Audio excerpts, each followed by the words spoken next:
Hello नमस्कार बच्चों, मैं घनश्याम शर्मा जेएमडी स्टडी में आपका हार्दिक स्वागत और अभिनंदन करता हूं। तो कैसे हैं मेरे प्यारे लड्डुओं, सभी स्वस्थ है, सुरक्षित अपनी पढ़ाई को निरंतर कर रहे हैं। प्यारे बच्चों, अपन ने लास्ट क्लास में 1.4 का सेकंड क्वेश्चन कंप्लीट किया था। इस सेशन में अपन करने वाले उसका थर्ड क्वेश्चन और हमारी 1.4 का और प्रश्नावली 1 का लास्ट फाइनल क्वेश्चन है।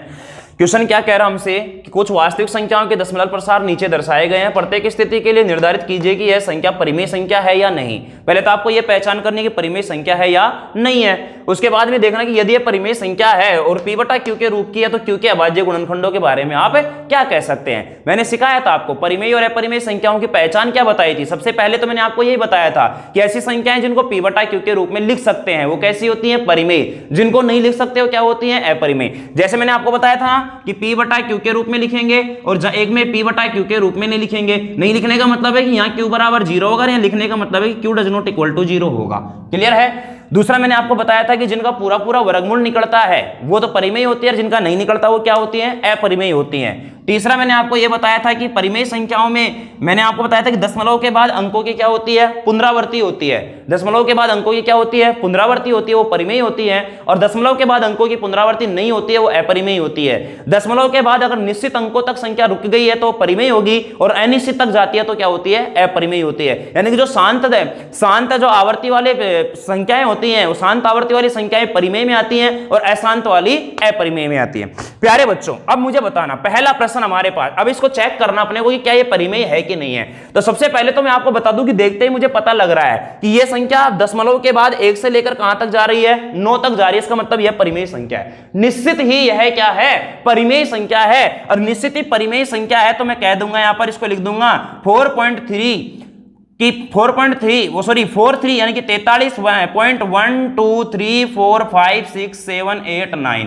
प्यारे बच्चों, मुझे बताना दशमलव के बाद कितने अंक हैं, 9 अंक हैं। तो दशमलव हटा दो और नीचे 1 के आगे 9 जीरो लगा दो। 4 5 6 7 8 9। क्लियर है, लगा दिया मैंने यहां पर। अच्छा, आप पहले इसको ये लिख लेना कि यह परिमेय संख्या है, यह परिमेय संख्या है। यह क्या है, परिमेय संख्या है। क्लियर है, परिमेय संख्या है तो मुझे बता। अच्छा, मैं बताना ये 10 की पावर 9 बन जाएगा क्योंकि 10 के ऊपर कितनी घात लग जाएंगी, 9, क्योंकि कितनी बार 0 है, 9 बार 0 है। तो बताना यहां पर 4 3 1 2 3 4 5 6 7 8 9 अपॉन यहां पर हो गया 10 की पावर 9। अब इस 10 की पावर 9 को मैं कैसे लिखना सिखाया था आपको, मैंने आपको बता रखा है 4 3 1 2 3 4 5 6 7 8 और 9 अपॉन इसको अपन क्या लिख सकते हैं, 2 गुणा 5 की पावर 9। बताना तो इसके जो अभाज्य गुणनखंड मिलेंगे, इसके जो अभाज्य गुणनखंड मिलेंगे वो गुणनखंड अभाज्य गुणनखंड 2 व 5 के रूप के होंगे, 2 व 5 के रूप के होंगे।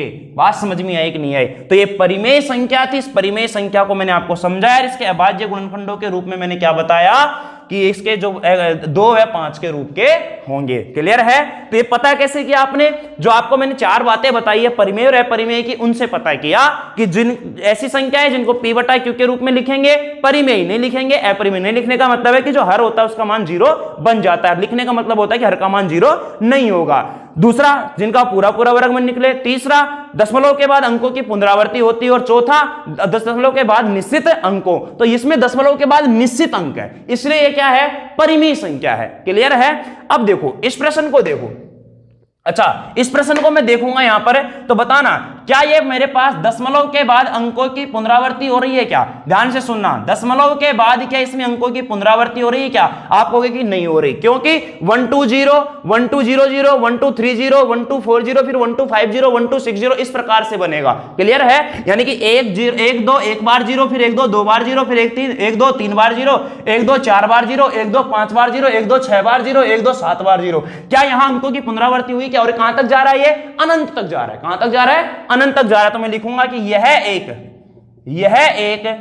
अपरिमेय संख्या है, अपरिमेय संख्या है।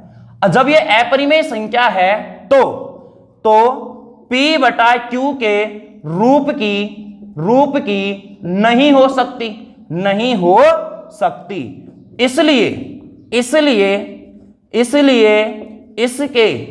इसके अभाज्य गुणनखंड के के बारे में कुछ नहीं कह सकते, कुछ नहीं कह सकते। बात समझ में आई कि नहीं आई? क्लियर है? कुछ नहीं कह सकते। तो ये हो गया हमारे इसका सेकंड प्रश्न। अगर ये मेरे पास p बटा q के रूप का होता यानी कि परिमेय संख्या होती तो मैं इसको लिखता यहां पर और फिर उसके अपन क्या निकालते? अभाज्य गुणनखंड निकालते। प्यारे बच्चों, ये बात हो गई इसका पहला और दूसरा। थर्ड प्रश्न देखिएगा इसका, तीसरे का जो तीसरा क्वेश्चन है वो कैसा है, क्या कह रहा है, ध्यान से आप समझने की कोशिश करना। प्यारे लाडलो, अगला जो प्रश्न है आप कहोगे कि सर ये तो पहला क्वेश्चन के जैसा ही है, पहले क्वेश्चन में भी तो आपने यही करवाया है और तीसरा प्रश्न भी सेम है। यहां पर थोड़ी सी मैंने लिखने में मिस्टेक कर दी है। इसमें चेंज ये है मेरे प्यारे बच्चों कि इन सब के ऊपर बार लगा हुआ है। इन सब पर क्या लगा हुआ है? बार लगा हुआ है। सभी अंकों पर इसके पर क्या लगा हुआ है? बार लगा हुआ है। अब इन प्रश्नों को कैसे हल करते हैं ध्यान से समझना। मैंने क्या किया मेरे प्यारे बच्चों, ये है 4 3.1 2 3 4 5 6 7 8 9 सब पर क्या लगा है? बार। बार लगने का मतलब समझते हो ना कि इन अंकों की बार बार पुनरावृत्ति हो रही है। यानी कि मैं इसको कैसे लिखूंगा? अगर मैं इसको सही रूप में लिखना चाहूं ना तो मैं इसको ऐसे लिखूंगा 4 3.1 2 3 4 5 6 7 8 9 फिर लिखूंगा 1 2 3 4 5 6 7 8 9 फिर लिखूंगा 1 2 3 4 5 6 7 8 9। इस प्रकार से ये 1 2 3 4 5 6 7 8 9 तक रिपीट होता रहेगा, पुनरावृत्त होता रहेगा बार बार बार बार। तो मैं कह दूंगा कि यह एक परिमेय संख्या है। यह एक क्या है?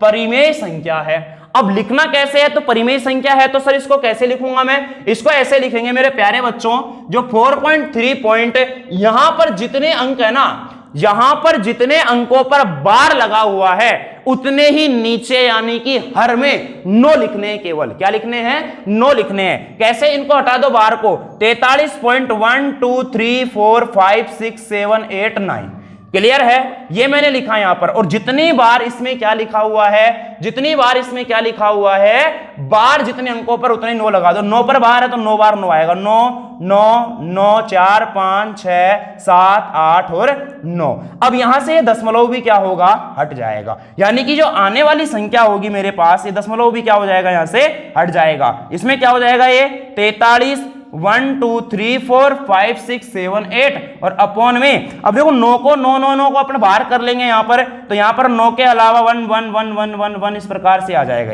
1 2 3 4 5 6 7 8 9 क्लियर है? तो मुझे बताना यहां पर जब ये परिमेय संख्या है तो मैं कह सकता हूं कि यह एक परिमेय संख्या है और इसके जो हमारे पास अभाज्य गुणनखंड है, इसके जो अभाज्य गुणनखंड हैं, अभाज्य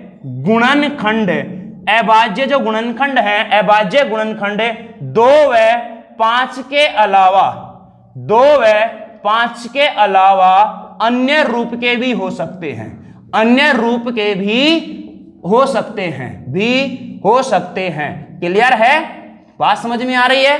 तो इस प्रकार से हमें इस प्रश्न को क्या करना था? हल करना था। क्लियर है मेरे प्यारे बच्चों? तो यह हुआ हमारा 1.4 का थर्ड के सारे प्रश्न कंप्लीट हो गए हैं। पहली प्रश्नावली यानी कि हमारी 1 प्रश्नावली जो रियल नंबर वास्तविक संख्याएं हैं वो आज कंप्लीट होती है। मिलेंगे मेरे प्यारे बच्चों अगली क्लास में नई प्रश्नावली के साथ और नए बेहतरीन प्रश्नों के साथ। तब तक के लिए देखते रहिए आपका अपना channel JMD study. Bye bye, take care, see you, thank you so much.